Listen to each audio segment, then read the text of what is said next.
झूठे मामले बनाए जाते हैं, कोर्ट में बाद में प्रूव करना होता है कि मामला 307 का नहीं था। कई बार प्लांट किया जाता है, कई बार आर्म्स एक्ट के सेक्शन भी लगा दिए जाते हैं।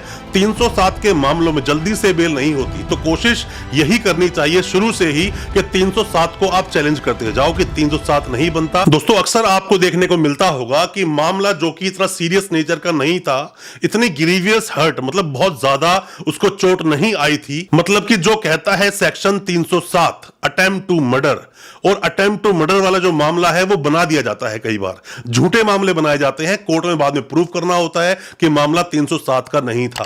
कई बार प्लांट किया जाता है, कई बार आर्म्स एक्ट के सेक्शन भी लगा दिए जाते हैं। 307 के मामलों में जल्दी से बेल नहीं होती, तो कोशिश यही करनी चाहिए शुरू से ही कि 307 को आप चैलेंज करते जाओ कि 307 नहीं बनता, 323 बनता है। तो कैसे बनता है उसको आपको बताना होगा। 307 आईपीसी के बारे में आज काफी कुछ हम चर्चा करेंगे अपनी इस वीडियो में। मैं आपको बताऊंगा बेल आपकी कैसे होगी, किस तरह जल्दी आप बेल ले पाएंगे, किस तरह से कोर्ट में आर्ग्यू करेंगे, और साथ में आपको यह भी बताऊंगा कि 307 में मेन चीजें क्या हैं जिसकी वजह से वो 307 बनता है, अटेम्प्ट टू मर्डर बनता है। हाफ मर्डर लोग बोलते हैं, हालांकि हाफ मर्डर जैसा कोई वर्ड आईपीसी सीआरपीसी में है नहीं। काफी कुछ आपको जानकारी मिलेगी 307 आईपीसी के बारे में। ज्यादा कुछ जानने के लिए दोस्तों बने रहिए हमारे इस वीडियो के साथ। दोस्तों, होता क्या है कि कई सारे मामले 307 का कलर देकर बनाए जाते हैं। 307 का कलर देते ही सामने वाला इंसान जेल जाता है, जेल में काफी लंबे समय तक रहना पड़ता है, और वकील साहब गलती कहां कर रहे होते हैं कि बेल पर बेल तो लगा रहे हैं, पर वो ये प्रूव नहीं कर रहे कि 307 बनता ही नहीं है। कई बार मामले 307 के होते नहीं है, पर आप बेल 307 में मांग रहे होते हो। तो इस वीडियो में जो मैं आपको बताने वाला हूं, खास करके आप ये समझिए, पहले बोलते हैं हाफ मर्डर। हाफ मर्डर जैसा कोई वर्ड नहीं होता, अटेम्प्ट टू मर्डर होता है। अटेम्प्ट टू मर्डर का मतलब क्या होता है कि आपने किसी पर अटेम्प्ट किया, किसी की जान लेने का प्रयास किया। अब आप बोलेंगे सर मैंने गोली तो चलाई थी पर उसको लगी तो है नहीं, तो यहां पर 307 कैसे बन गया? बनेगा आपकी नीयत जो थी, मतलब इंटेंशन का होना बहुत जरूरी है। इंटेंशन होती है, प्रिपरेशन होती है, और साथ में अटेम्प्ट होता है। आप जब भी किसी को गोली चला रहे हैं किसी की तरफ, उसको लगेगी तो मर ही जाएगा। मतलब कोई भी ऐसी चीज कि अगर वो कारित हो जाए पूरी, तो सामने वाला मर जाएगा, यही है अटेम्प्ट टू मर्डर। मान लीजिए किसी कुल्हाड़ी से किसी ने किसी के सर की तरफ वार किया, पर वो कंधे पर चोट आई, तो अगर सर पे लगता तो इंसान मर जाता।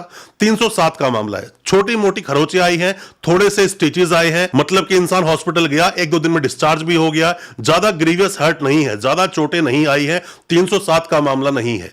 हो सकता है 326 का हो सकता है मामला सिर्फ 323 का हो सकता है मामला सिर्फ 308 का हो। इस पर आर्ग्यू करेंगे आपके वकील साहब। 307 के मामलों में ऐसे ही आप फंस जाते हो और सालों साल तक बेल नहीं होती। पर यहां अगर आप 307 को चैलेंज करेंगे, 307 पे अच्छे से आर्ग्यू करेंगे, आपकी बेल भी होगी, आप डिस्चार्ज भी हो जाओगे।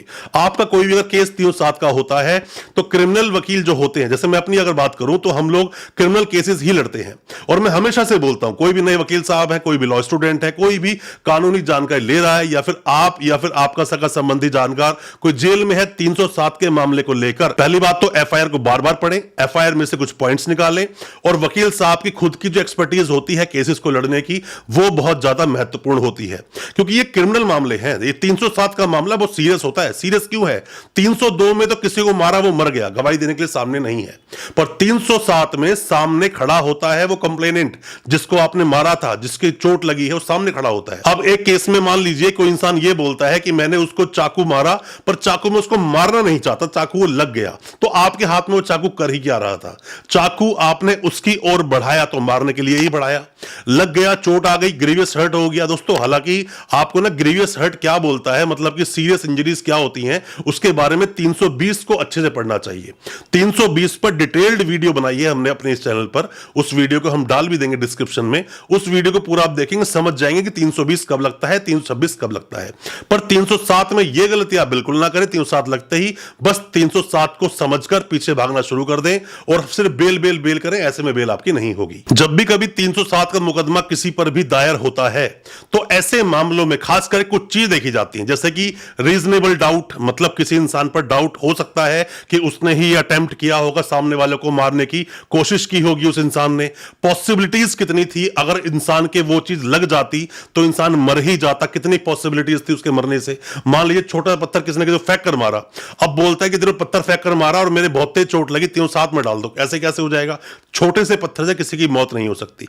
इंटेंशन भी देखी जाती है, इंटेंशन आपकी क्या थी। इंटेंशन अगर आपकी जो भी थी, मान लीजिए कहीं पर आप गए, हाथापाई हो गई, हाथापाई में किसी इंसान को चोट लग गई, आप उसको पहले से जानते ही नहीं हो, वो भी आपको मार रहा है, आप भी उसको मार रहे हो, ऐसे में भी आप पर मुकदमा तो दर्ज होगा, पर यहां पर इंटेंशन देखी जाएगी, सामने वाले की इंटेंशन मारने की ही थी या इंटेंशन मारने की नहीं थी। दोस्तों 307 का मामला हालांकि है बहुत सीरियस, पर इसके अंदर जो सजा की हम लोग बात करें तो इसमें 10 साल तक की सजा है, लाइफ टाइम का भी प्रावधान है और डेथ तक का भी प्रावधान है। तीनों प्रावधान इसके अंदर है। 307 की जो पहले मैंने वीडियोस बनाई थी उसमें बताया था कब कब कितने कितने सजा मिलती है, पर आपको बेल लेने के लिए ग्राउंड्स अपने मजबूत बनाने होंगे, आपको दिखाना होगा कि मामला 307 का आपको कैसे नहीं बनता है, आपकी इंटेंशन सामने वाले को मारने की नहीं थी। इसी में प्लांट अगर कर दिया गया है, आर्म्स एक्ट को भी सेक्शन 25 डाल दिया, सेक्शन 27 डाल दिया, तो उसे भी आप प्रूव करोगे कि पुलिस ने कोई बरामदगी की है, या पुलिस हो सकता है कोई प्लांट कर दे। पुलिस को कभी भी कोर्ट बिल्कुल सीधी नजर से नहीं देखता है, डाउट हमेशा रखता है कि पुलिस हो सकता है कि प्लांट कर इस केस को ले आई हो। आप अपने केस से जुड़ी हुई हर बात अपने वकील को डिटेल में बताएं, ताकि डिटेल में उस केस को जब फाइट करें, अच्छे से फाइट करें और जल्द से जल्द कोई इंसान अगर जेल में है उसको बाहर निकाल सके।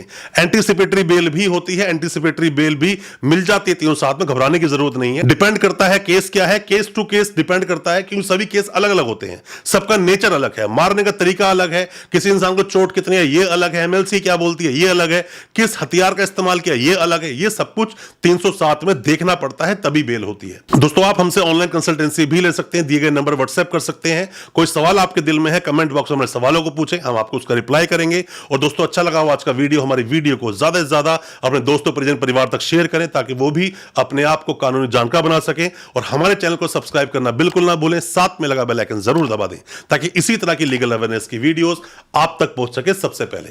बहुत बहुत शुक्रिया दोस्तों, धन्यवाद हमारे इस वीडियो के साथ बने रहने के लिए।